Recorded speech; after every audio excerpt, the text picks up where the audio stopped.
Sí, buenas tardes. Le doy la bienvenida a todos ustedes. Hoy, como dice el doctor Restituyo, tenemos un invitado de lujo con el tema de salud, riesgos laborales de los trabajadores de la salud. El doctor Dante Rodríguez, un ciudadano dominicano, ¿verdad? Nacido en Santiago de los Caballeros, también estudió en la Universidad Tecnológica de Santiago, especializado en anestesiología. Hoy nos trae este tema al cual agradecemos, pues será bastante beneficioso para todos nosotros. El doctor, además de anestesiología, pues ha participado en diferentes talleres y congresos, aportando sus conocimientos. Queremos darle las gracias por aceptar estar aquí y pedimos que cuando pueda comenzar a compartir su pantalla, pues entonces la comparta. Sí, claro. Sí, doctor Rodríguez, buenas tardes y bienvenido. Ok, ¿me escuchan aquí? Sí, gracias doctor por aceptar. Yo sé que quiero decirle brevemente que el doctor es egresado de la Universidad UTESA de Santiago, la República Dominicana, y en el Hospital Cabral Ibáez realizó entrenamiento en anestesiología, es profesor de la residencia de anestesiología, y le damos la bienvenida que en el día de hoy va a enfocar el tema de lo que es el riesgos laborales, tanto físicos, químicos y biológicos, que es un tema muy largo y muy interesante. Bienvenido. Muchas gracias, ¿me escuchan? Muy bien. Aquí se ve la pantalla completa. Sí, déjeme ver si... Doctora, ¿puede ver la pantalla? Bueno. No, no veo la pantalla. Todavía no. O sea, no está compartiendo, está buscando su browse. O déjeme ver un momentito. Ahora sí. Que se está viendo, sí, que era que te dio un... Ahora sí. No había suspendido la mía. Sí, adelante, profesor. ¿Me escuchan a todos? Gracias. Sí, muy buenas tardes a todos. Gracias por estar aquí, a la Sociedad Hispanoamericana de Profesionales de la Salud por la invitación. Realmente me siento muy bien de estar con todos ustedes, gracias a la tecnología que nos permite seguir compartiendo conocimientos a compañeros, amigos. Como ya saben, soy egresado del Hospital Regional Universitario Presidente Estrella Ureña, el área de anestesiología. Sé que tal vez, como estuvimos conversando, un poquito que un anestesiólogo va a hablar de riesgo laboral. Realmente un tema me surgió porque durante la residencia vi muchas cosas. Entonces, en el día de hoy quise compartir con ustedes tópicos interesantes de manera general que nos puedan a nosotros ayudar en tanto al personal sanitario para cuidarnos y a los riesgos que estamos expuestos. Dicho esto, vamos a entrar en materia inmediatamente. Esta imagen es muy interesante. La puse porque siento que muchas personas, pacientes, tal vez en los medios se habla mucho del personal de salud en cuanto a huelgas, tal vez a veces hablar de dinero o de que no se trabaja, de que solamente estamos relax y no ven lo que está más allá de nosotros. Y el sector salud es uno de los principales que está expuesto a riesgos laborales. El primer lugar está a nivel industrial, pero a medida que ha ido aumentando la práctica, el manejo de los equipos y la preparación, eso ha disminuido, pero no estamos exentos a eso. Mientras que las personas que no ven así dentro de nosotros pasan muchas cosas. Nuestra mente está estresada, fatigada, que muchos pacientes, tratar la seguridad, pero nos exponemos día a día. Entonces, una cosa es lo que se ve y otra es lo que nosotros realmente estamos viviendo. Por esa razón, quise tocar este punto para un mayor conocimiento de esta parte de manera general. Bueno, por definición, según la norma británica OPSA de seguridad ocupacional, la define como los peligros existentes en una profesión y tarea profesional concreta en el entorno o lugar de trabajo. Eso es susceptible a originar accidentes que puedan provocar algún daño o problemas de salud, tanto físico como psicológico. Ahí vemos nuevamente ese bienestar físico, mental y emocional que nosotros vemos por la definición de la Organización Mundial de la Salud también. Entonces, vemos que no solamente la parte física es lo que importa, muchas veces la parte emocional que a nosotros, como profesionales, personal sanitario, nos afecta mucho, enfermeras, bioanalistas, médicos generales, residentes, especialistas, que hacen que nos afecte. Y eso repercute en nuestro trabajo. Los riesgos se clasifican. Aquí vemos los biológicos, vemos los químicos, psíquicos, físicos y sociales. En cuanto a esos riesgos biológicos, ahí están los virus de la hepatitis B y C, el HIV, el mismo citomegalovirus, el herpes zóster. En los químicos están las alergias a látex, sustancias químicas, o los psíquicos, un fundamental, estrés, adicciones, abusos de sustancias. En los físicos, también importantísimo. Esto aquí abarca la parte de dolores lumbares, dolores cervicales. Vemos como varices, mucho tiempo parado. Vemos que el personal de salud tiene que utilizar medias como medida preventiva o porque ya la tiene. Al igual que dependiendo de nuestro trabajo, la parte ergonómica es importante de los muebles, la forma como nos sentamos, ya sea por nuestro tipo de trabajo, como anestesiólogo, como los bioanalistas, que la parte del túnel carpiano, si usan mucho la computadora para el cuidado de la muñeca o escribir, todo eso repercute en nuestra salud. También a nivel social. A nivel social aquí podemos abarcar la parte de alteraciones familiares. Muchas veces lo que se vive, tanto familiar o en el hospital, aleja un poco y es una lucha constante también con los familiares, ya sea porque estén enfermos, ya sea por problemas matrimoniales, por falta de tiempo. Eso también altera el ánimo. Lo mismo presuntas demandas que puedan surgir, hablar con algún familiar que está afectado por una muerte. Y no podemos dejar también la parte del abuso, tanto verbal como agresivo, como físico, que puede tener un familiar o paciente, ya sea que te pueda dar un golpe o te ofenda por ciertas cosas que ven, que lo vemos a diario y estamos expuestos a eso también. Todo eso no afecta a nivel de la salud. En la parte biológica, que es la primera que mencioné, es importante saber que la mayoría de las infecciones secundarias son producto del contacto de fluidos contaminados. Entonces, ¿qué pasa? Que el más frecuente, el más que tenemos contacto, el más temido es la sangre, por supuesto. Entonces, a pesar de que sea el más temido y el más frecuente, no debemos dejar a un lado los demás, como el contacto del líquido cefalorraquídeo cuando se hace punciones lumbares, los mismos parte de líquidos pleurales, peritoneales, la parte de secreciones gástricas, los mismos fluidos vaginales que pueda tener un paciente en sus manos, en una camilla, o que uno a veces no sabe que está ahí. Se habla de que hay un porcentaje, 30-32%, que no es visible, que nosotros a veces por un mal lavado de equipos, en el ámbito de nosotros que tenemos que limpiar máquinas, brazaletes, las mismas camillas, puede, si uno no usa guantes o tener cuidado, tener contacto y ese fluido afectar tanto al paciente como a nosotros. Porque a veces que no se vea sucio no quiere decir que no haya. O sea que tenemos que tener mucho cuidado con eso, utilizar siempre los guantes para evitar dicho inconveniente.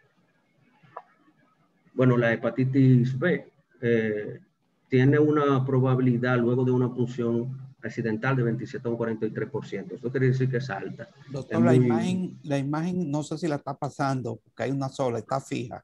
No sé si está pasando alguna imagen. Sí, ya acabo de pasar. Sí, Perfecto. está pasando. Sí. Sí. Estamos aquí en hepatitis B, ¿correcto?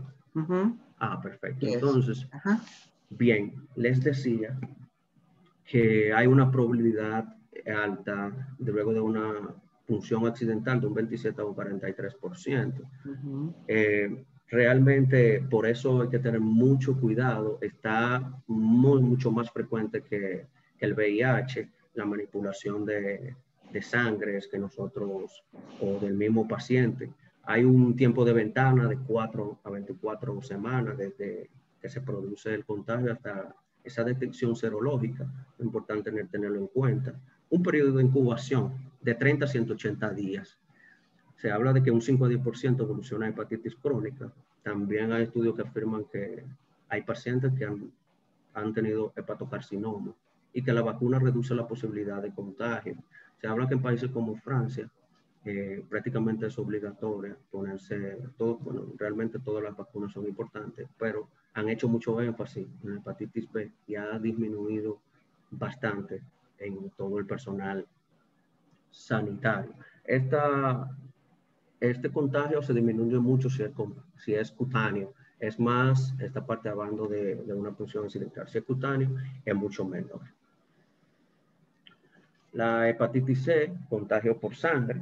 Aquí hay una probabilidad ya de un 2 a un 7% y desarrollo de hepatitis crónica de un 10 a un 50%.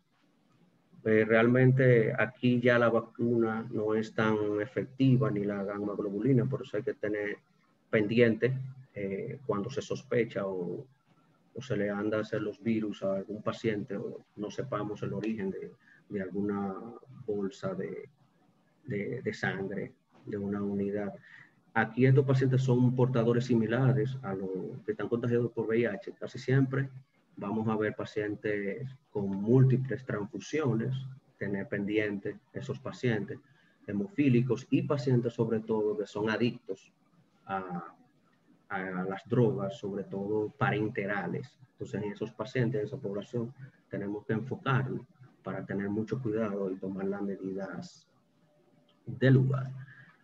Bueno, el HIV, una probabilidad de infección de 0.3%, baja en comparación como hablamos de la hepatitis B, pero ya esto depende mucho del tamaño y profundidad de la herida y por supuesto, casi como sabemos, muy frecuente por las agujas, es la causa más frecuente. El tiempo que haya estado expuesto al ambiente, el material infectado, también como la carga viral que tenga, el mismo estado inmunitario del paciente, porque de eso va a depender mucho también.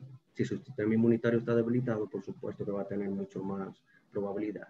Y se habla que se inactiva el virus luego de varias horas en el ambiente. Esta parte tenemos mucho cuidado, por eso la parte de los virus en los pacientes que van a cirugía, en nuestro trabajo o la manipulación de bioanalistas, enfermeras, eso es muy importante, así como el uso de las agujas. Se está utilizando mucho las agujas retráctiles y equipos de destrucciones, así como clasificación de esos materiales de bioseguridad para disminuir el contagio. Sucede mucho, sobre todo en la colocación de las tapas de manera rápida, y se está sugiriendo que cuando en vez de poner la tapa se puedan desechar en el envase sin necesidad de colocarla, porque se vio mucho en España y en Estados Unidos, muchos pacientes infectados o que se tuvieron la punción producto de ese accidente y, claro, iniciar sus retrovirales. Sé que hay una parte emocional aquí que afecta mucho a residentes, médicos, por ese sustico no que da. Luego inmediatamente se cambian los guantes de lavado de las manos, que es muy utilizante, importante.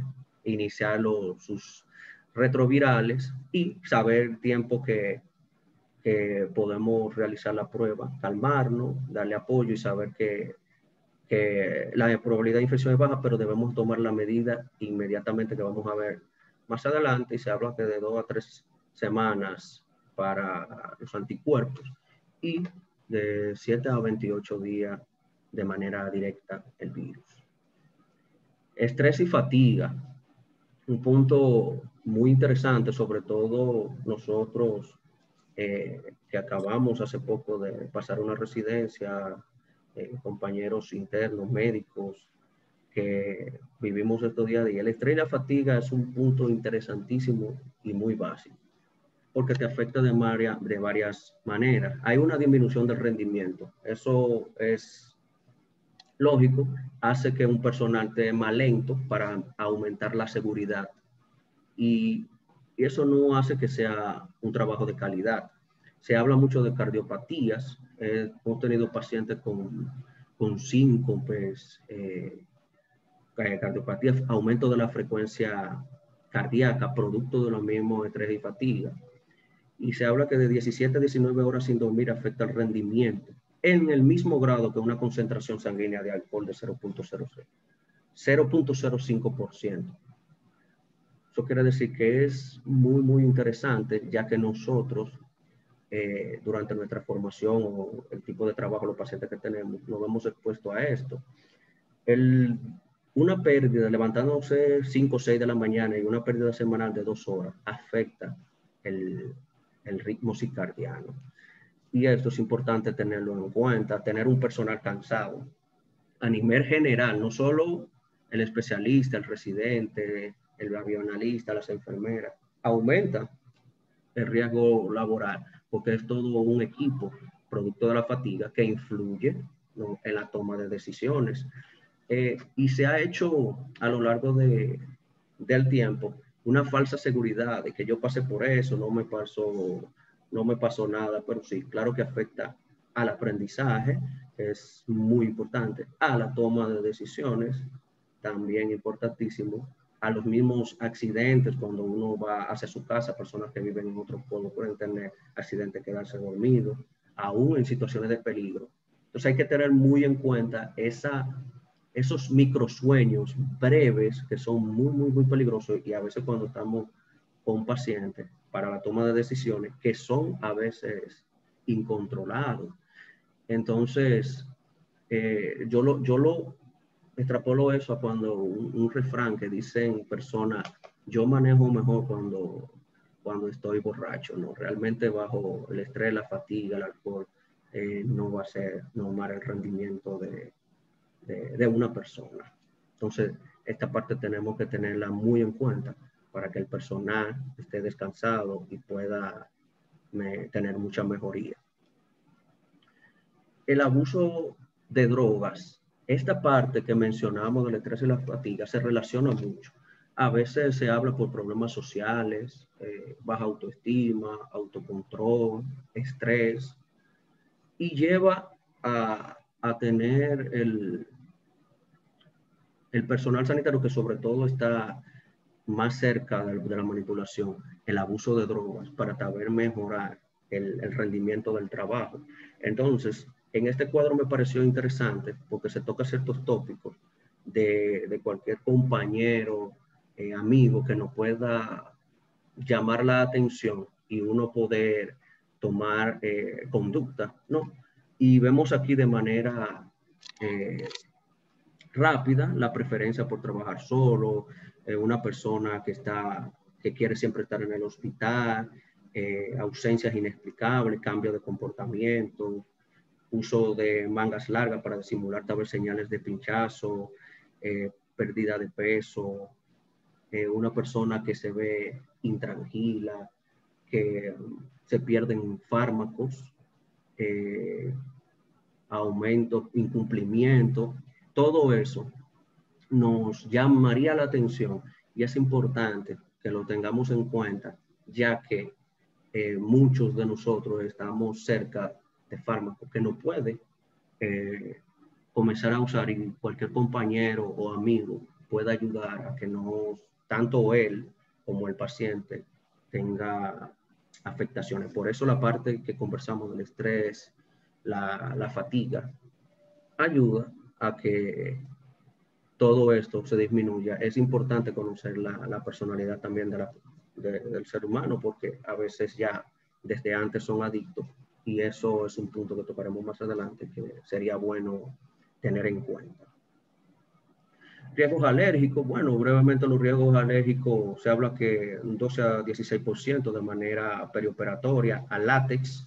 Hay una sensibilidad cruzada del alergeno por los frutos secos. Importante hacer esta pregunta en actores clínicos, en nosotros mismos.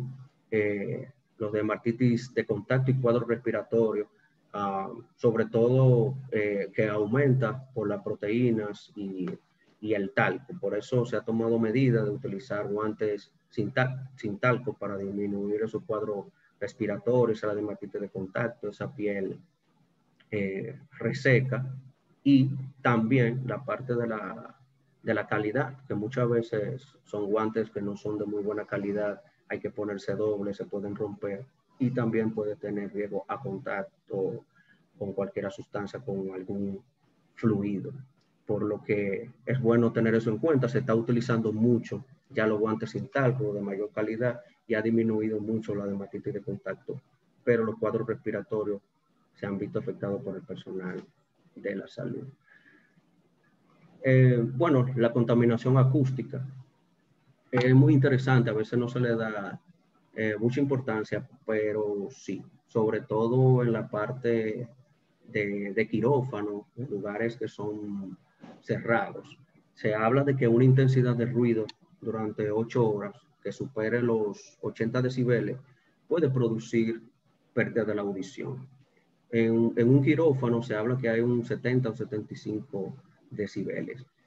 ¿Por qué digo esto? Aunque no es muy frecuente, en algunos casos puede afectar. ¿De qué manera? Bueno, ¿por qué no afecta tanto? Tal vez se dice porque son momentos puntuales en que se produce eso.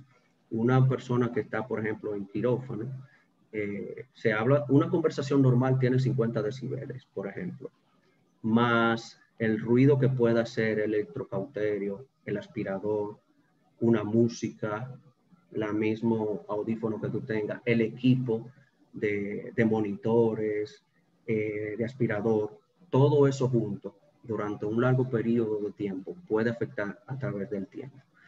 Ha disminuido mucho por la parte de que se ha visto más el estrés y la ansiedad y el acostumbrarse al sonido que puede que te desoriente y no tal vez tomar una buena decisión o no darte cuenta de un monitor o de algo que tú estés escribiendo, o sales luego de cirugía y te encuentras con la cabeza que te la sientes pesada, grande, cansado, porque hay una fatiga auditiva.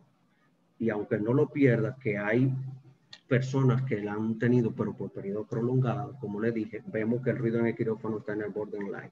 Entonces ya esa fatiga puede hacer que también nosotros nos altere, aparte del estrés que tenemos, la falta de sueño, que si no hemos comido, para poder entonces sentirnos anímicamente mucho mejor. Las radiaciones se clasifican en radiaciones ionizantes, no ionizantes, y las electromagnéticas. Ya en la parte ionizante se encuentra el uso del fluoroscopio y los rayos X, que se utilizan mucho en ortopedias y en quirófano, en salas de UCI, los portátiles. Se habla que ya hay una seguridad de que no supera el 10% por la medida que se han tomado, pero siempre es bueno cuidarse de esta parte. Se habla de que un nivel seguro a 1 metro de distancia uno puede tener seguridad de que las radiaciones no le puedan afectar a uno. Y al igual que los rayos X, que son bajas, se habla de 25 Rem. También la parte del uso de delantales de plomo es muy importante y ha venido a ayudar a reducir muchísimo la afectación de las radiaciones. Pero ¿qué pasa? Que tenemos que tener en cuenta, si es muy frecuente o se está exponiendo mucho a rayos, tener pendiente, cuidar las manos, cuidar las tiroides y los ojos. Muchas veces tenemos el delantal, pero tenemos la tiroides descubierta. Entonces el personal, tanto médico como que está en esa área, debe cuidar su tiroides, manos, la parte no ionizante. Ahí están los láser. Estos láser más frecuentemente se ha disminuido por el uso de gafas, porque hay una afectación del nervio óptico, de la mácula, de la retina, quemaduras. Y hay que ver las especificaciones del fabricante. ¿Por qué? Porque no cuida por todas las radiaciones, sino que se ven las especificaciones y eso ayuda. Se habla también de que tal vez con las mismas quemaduras con el láser, hay un penacho de vapor que puede afectar a nivel en un futuro de condiloma y papilomas laríngeos por partículas que durante el procedimiento del uso de láser a un paciente afectado con condiloma pueda afectar al personal sanitario y que las mascarillas convencionales no lo protegen, las electromagnéticas.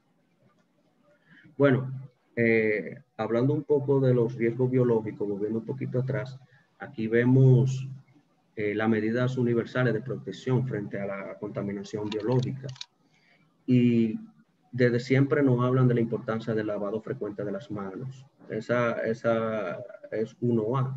Sabemos que después de hasta manipular un fármaco, después de tocar cada paciente, de iniciar algún procedimiento, siempre el lavado de las manos va a ser fundamental para una adecuada salud, por lo que tenemos que promover eso. El cambio de ropa sucia. Sí, muchas veces tenemos contacto con pacientes, con fluido, sangre, contaminación en el ambiente y es importante que inmediatamente una buena ducha, un buen cambio de ropa nos ayudaría a disminuir riesgos que constantemente tenemos.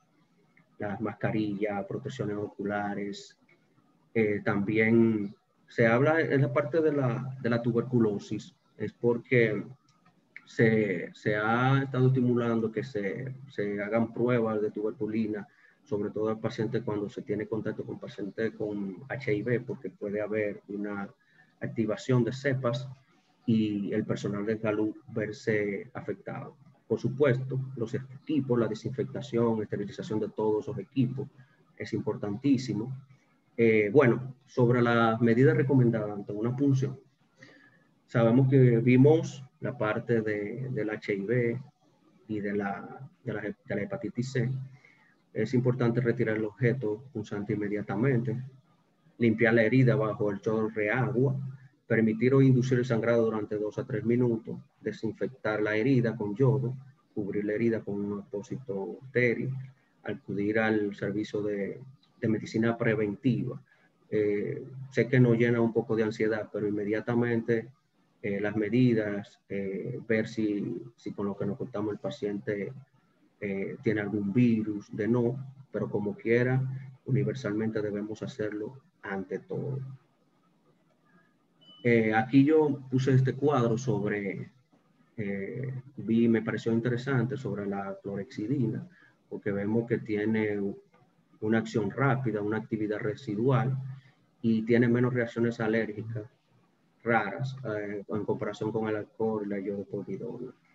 Es eficaz frente a positivos virus, HIV, citomegalovirus, pero aunque menor acción frente a gram negativos, hongos y virus. Estas son las 3 sustancias químicas que podemos utilizar, aparte del agua, para disminuir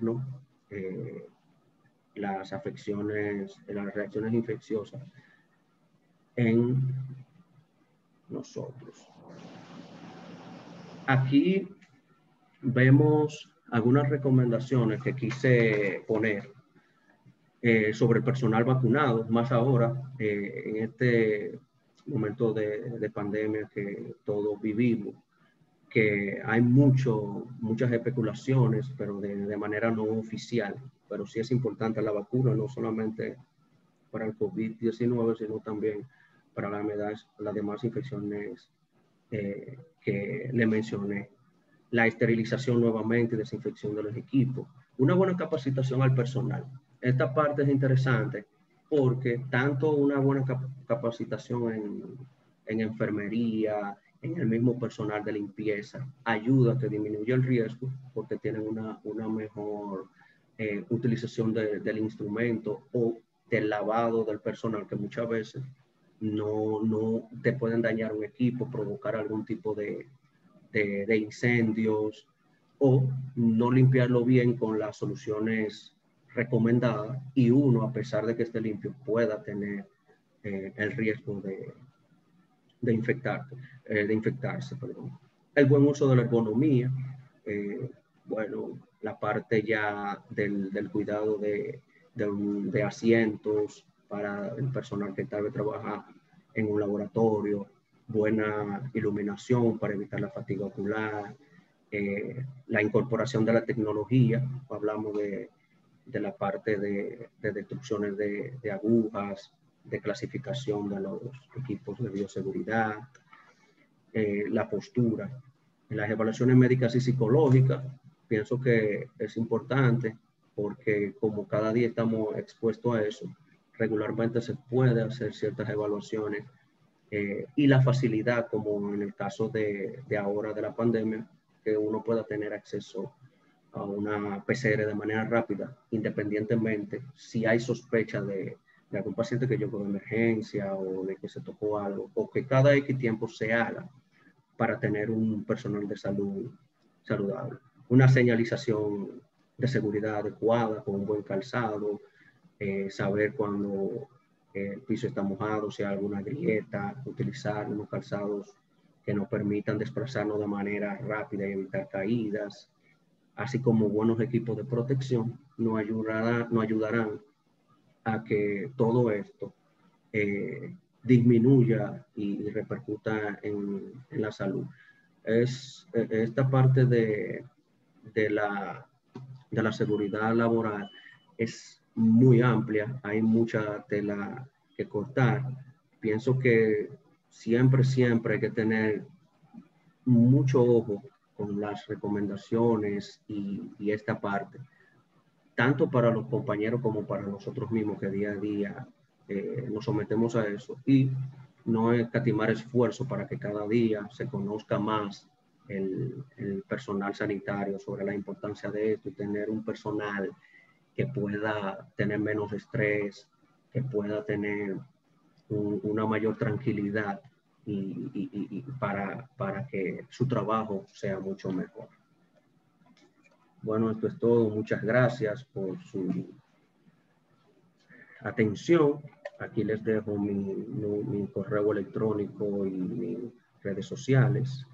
Y gracias por la invitación, de verdad que sí. Muy bien, muy bien. Gracias, doctor Dante Manuel Rodríguez. Doctora Carmen, adelante. Muchas gracias, doctor Rodríguez. Ya tenemos a Ronald, quien ha levantado la mano y queremos abrir su micrófono. Ronald, ¿puede abrir su micrófono? Buenas, ¿me escuchan? Sí. Muy buena intervención, doctor Rodríguez. Enhorabuena. Quiero hacer un aporte en cuanto a riesgos laborales. No sé si el doctor ya tocar ese punto, sobre todo porque a mí donde trabajo, donde laboro, nos ha pasado. El año pasado con una compañera que es enfermera, sobre todo cuando hay que trasladar a algunos pacientes de un centro a otros. En cuanto a accidentes de tránsito, nosotros que fuimos residentes también, a veces duramos hasta 36 horas laborando, 36 horas laborando sin descansar, y después tenemos que irnos a nuestra casa manejando, y eso también es un riesgo de accidente. En mi centro de trabajo murió una enfermera con el chofer de ambulancia porque se chocó el vehículo que manejaba, y eso también es un punto de riesgo laboral. Muchas gracias, totalmente de acuerdo, doctor Ronald. También tenemos la doctora Mónica de Fox. Por favor, ¿puede abrir su micrófono? Hola, pues sí, yo también me uno a las felicitaciones, y realmente, así como usted comentó, doctor Dante, esto es un tema de mucha tela que cortar, y también hago una pequeña aportación. Faltan muchas enfermedades, una gastritis. ¿Cuántas veces los médicos tenemos tantas horas que trabajar y está la bendita gastritis, la colitis y todo lo que termina en itis, pero somos los más resistentes a acudir y llevar un buen tratamiento. Esa es mi experiencia. Somos difíciles de tratar. Y si nos vamos a lo desde el punto de vista emocional, el estrés por la consulta, por el paciente demandante, porque tenemos una demanda, por todo lo que usted mencionó, ¿cuántos de los médicos vamos a terapia? ¿Cuántos vamos y recibimos y queremos ir a terapia, ya sea con el psicólogo o con el psiquiatra? Somos muy difíciles de tratar y creo que tenemos muchos riesgos y también, como usted lo mencionó, va a depender mucho de cada especialidad. Pero creo yo que cada especialidad tiene sus factores de riesgo grandes, chiquitos, súper grandes, y que al final el médico se resiste a ser tratado por otro médico. Es muy, muy difícil. Esa es mi pequeña aportación. Y muchísimas gracias. Y de aquí hay para muchos temas y ojalá que se den más temas relacionados a esto. Sí, Muchísimas gracias y muchas felicidades, doctor. Gracias. Gracias. También quiero darle el turno a la doctora Hermosén. Por favor, doctora, abra su micrófono. Gracias, y también extender las felicitaciones al doctor Dante por sus aportes en el día de hoy. Y quiero preguntarle, doctor, sobre esas recomendaciones relacionadas al abuso de las drogas entre el mismo personal de salud. Cuando un centro identifica o tiene la sospecha de que alguien de su personal pueda ser usuario, ¿qué deberíamos hacer? Mira, gracias, doctora. Realmente yo soy partidario de que al personal de salud sería muy, muy, muy interesante que se le haga prueba psicológica. ¿Por qué? Porque muchas veces tenemos, antes ya sea de entrar a una residencia, ciertos problemas. Se cerró su micrófono, doctor Dante. Sí, puede abrirlo ahí, doctor Dante.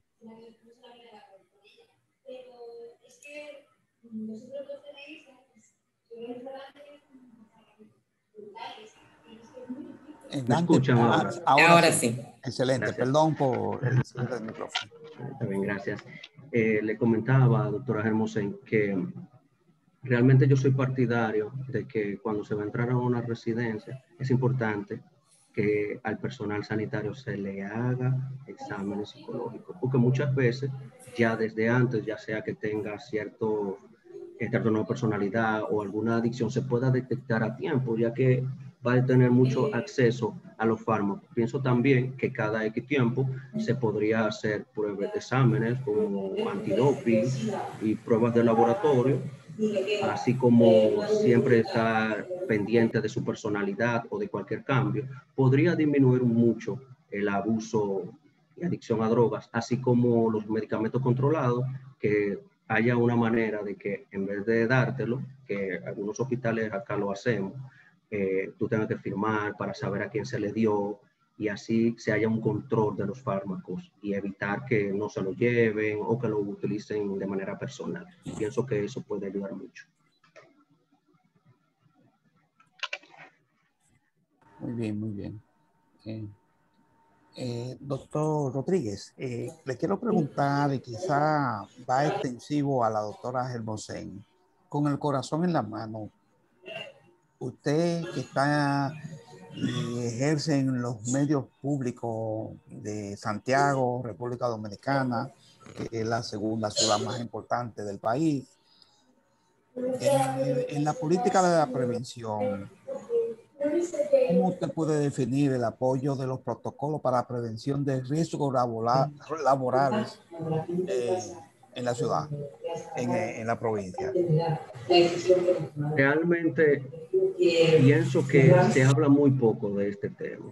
En la parte médica, creo que se ha tomado un poquito aislado eso. Lo digo porque cuando llegó la parte de la pandemia, había muchos médicos que se hacía un poco difícil hacerse incluso las pruebas en ese momento. Yo fui uno que duré muchísimo y tuve compañeros que tal vez no teníamos el acceso en el momento.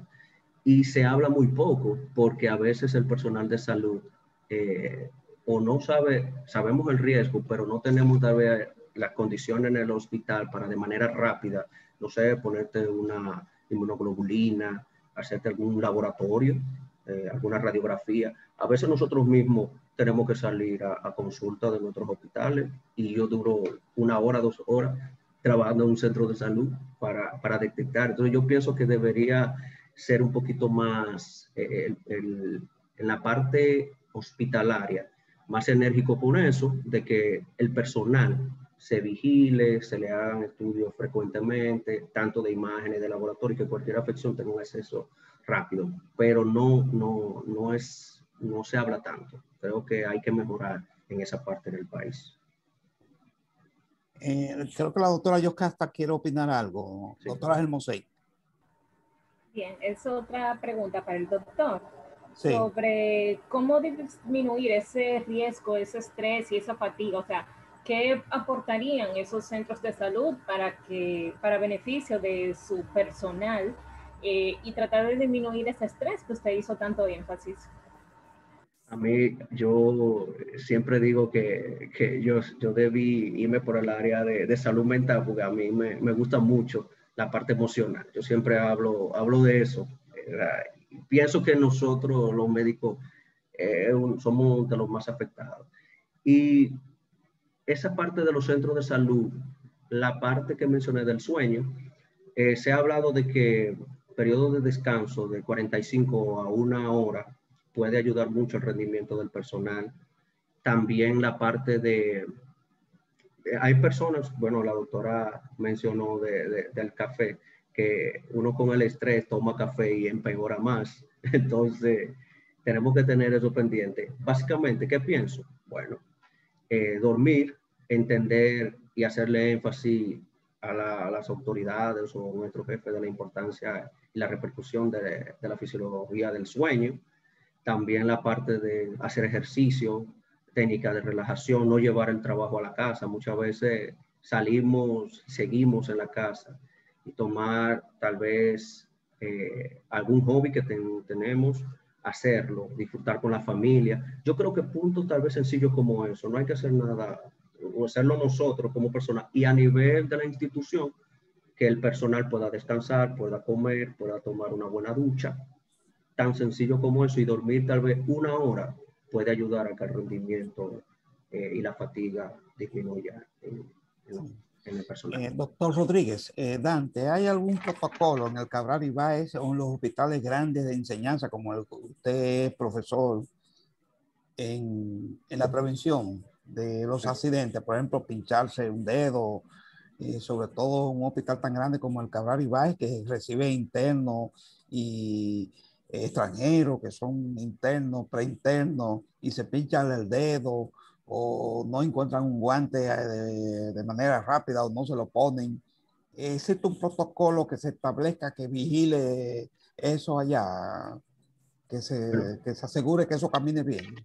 Bueno, realmente en la parte mía, yo soy egresado del Hospital Presidente Estrella Ureña en Santiago. Roté por el Hospital Cabral Ibáez, al igual que muchos de mis compañeros. Pero usted vio lo que pasaba ahí. Sí, claro, por supuesto. No hay problema, en confianza, no se preocupe. Sí. Recuérdese que este programa se emite desde Estados Unidos. Siéntase en libertad de opinar, aunque tenga que mencionar algún gobierno o algún partido político. No sienta pena por eso. Lo importante es que no hay conflicto de interés. Exactamente. Sí. Realmente, a veces yo le voy a agregar que hay desconocimiento en nosotros mismos, porque a veces el mismo personal de salud es muy descuidado. O sea, tuve compañeros que no se cuidan con el COVID, que no se lavan bien las manos. Pienso que primero debe ser educar a nosotros que fuimos residentes, egresados, el personal de la salud en general, sobre este tema importante y el cuidarte primero tú para también cuidar al paciente y a tu compañero. Empezando por ahí, porque un protocolo como tal no lo tenemos muchas veces, escasez de equipos, tan sencillo como encontrar un guante, se rompen en un momento de rapidez, una mala limpieza, no ayuda. Sí. O que sea oportuno cuando uno lo necesita, ya sea O sea, por que un eso está pinchazo. sujeto a lo que enseña Creo un que poquito de manera individual la residencia, sí, pero no pero existe un protocolo, por ejemplo, en muchos países, como en el caso de Estados Unidos, que en el control de infecciones, el empleado, el nuevo empleado del hospital, debe pasar por un entrenamiento de control de infecciones, del uso adecuado de guantes, de dónde desechar ese guante, pero para prevención de riesgo en el caso de aguja o en el caso de accidente no existe allá. no, la medida de bioseguridad sí, donde desechar Sí.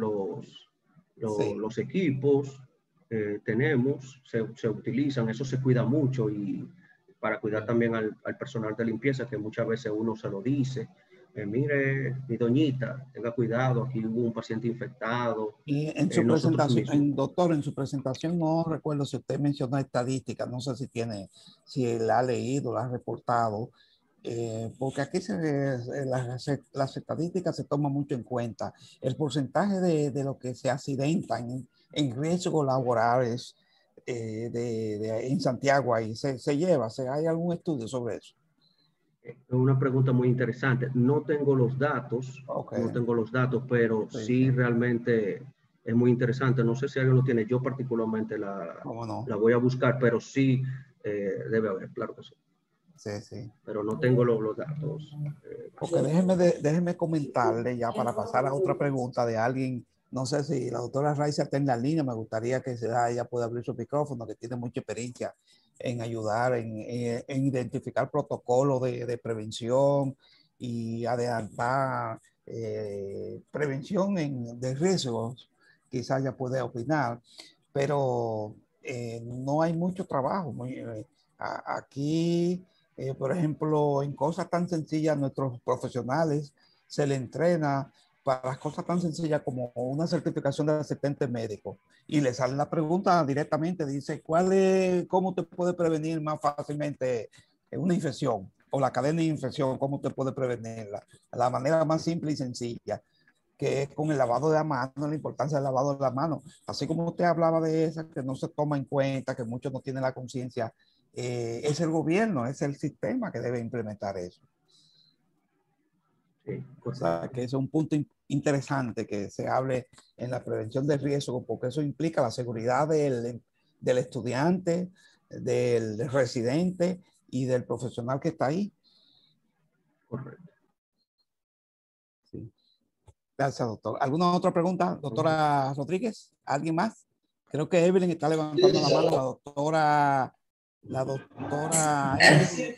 Sí, Evelyn Ramírez está. Sí, adelante, Evelyn. Sí, yo pienso que allá en República Dominicana, es un comentario, es mucha falta de conocimiento, pues porque yo sí tuve una experiencia cuando era estudiante, pasante en el Moscoso Puello, y yo tuve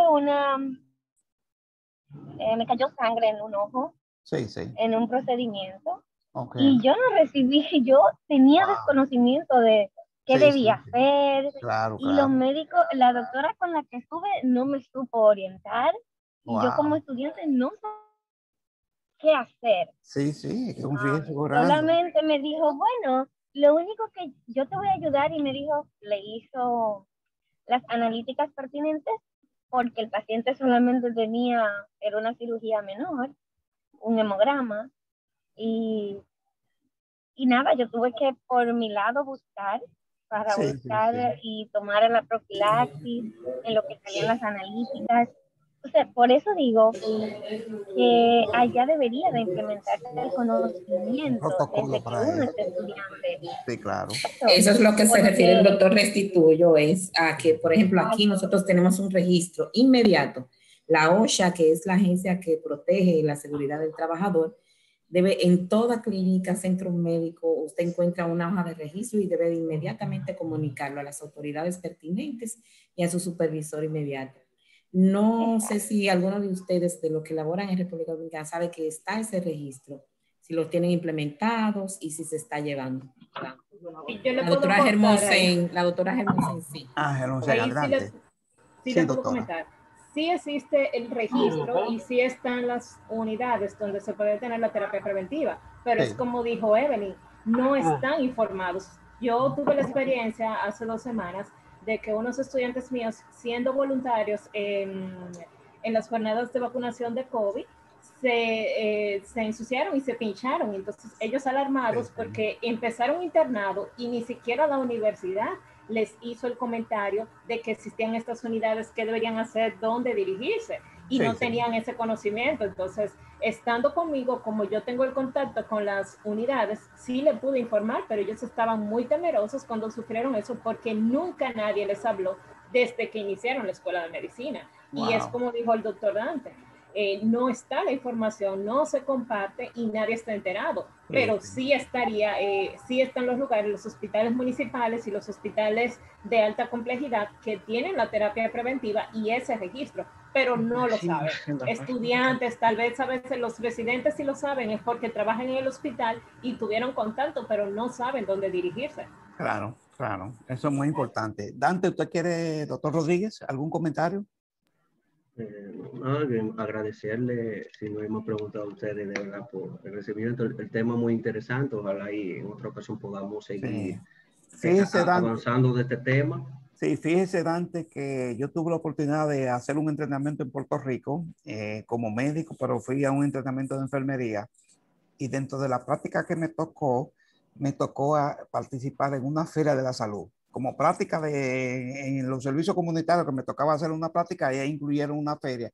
En esa feria, un colega cubano, médico, haciendo la punción capilar del dedo para la glucosa, era haciendo glucosa de manera rápida y se pinchó el dedo. Se confundió y se puso nervioso porque eso puede pasar.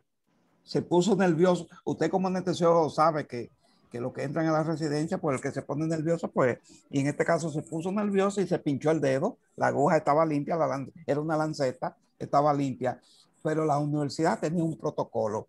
Lo aisló inmediatamente, lo envió a un hospital y le hizo la prueba del HIV, hepatitis, le hizo todas las pruebas y le explicaron, le enseñaron el manual, le pusieron a firmar el documento, porque eso está sujeto a demanda. Aquí lo demandan ahí y todo eso. Pues esperaron, a él lo paralizaron de hacer procedimientos por un par de semanas, un par de días hasta que salieran los resultados. O sea, a eso es a lo que se refiere Evelyn, que ella no sintió ese apoyo. Cuando usted tiene un protocolo debidamente organizado, que se le explica que Yocasta está ahí y le explica al interno, al residente, mire, si ustedes tocan y se pinchan, si pasa cualquier cosa puede pasar, pero venga por aquí, mire el protocolo aquí, mire el manual de procedimiento, como hablaba la doctora Rodríguez. O sea que eso no es tan difícil hacerlo y es bueno que se vaya revisando, y si no está, que cuando la persona, el estudiante entre al Cabral Ibáez o la Estrella Ureña, que tiene residencia también, puede encontrar esa referencia. Eso sería un gran aporte, una gran necesidad. Bueno, yo creo que tanto Germosen como el doctor Rodríguez pueden ser quienes propicien ese protocolo a nivel nacional, claro. No solamente para los estudiantes. Así que no les roben la idea, vayan patenticen la idea. Ya tengo anotado aquí. Sí. Bueno, doctora Carmen, ¿alguna otra pregunta? Yo creo que... Sí, no, yo no tengo una pregunta, yo solo tengo una reflexión. Nosotros como profesionales de la salud, ¿cuántos de nosotros hemos ido a hacer nuestro chequeo físico anual preventivo? Levanten la mano, yo soy la primera, yo cumplo años el mes próximo, me toca el mes próximo. Lo pongo así para que no se me olvide. Sí. Entonces, y lo digo en referencia a que lamentablemente varios de nuestros miembros, especialmente mujeres, en estos días se han sentido afectadas de su salud. Es porque nosotros nos descuidamos de nosotros mismos, queriendo dar lo mejor y sin pensar que si no nos cuidamos nosotros, ¿cómo podemos cuidar a los demás? Creo que esa es la reflexión del día. Gracias, doctor Dante. Ha traído a la palestra un tema bastante interesante y que nos ha movido a mucha reflexión. Esperamos pronto otra vez. Claro que sí. Gracias. Doctor, gracias.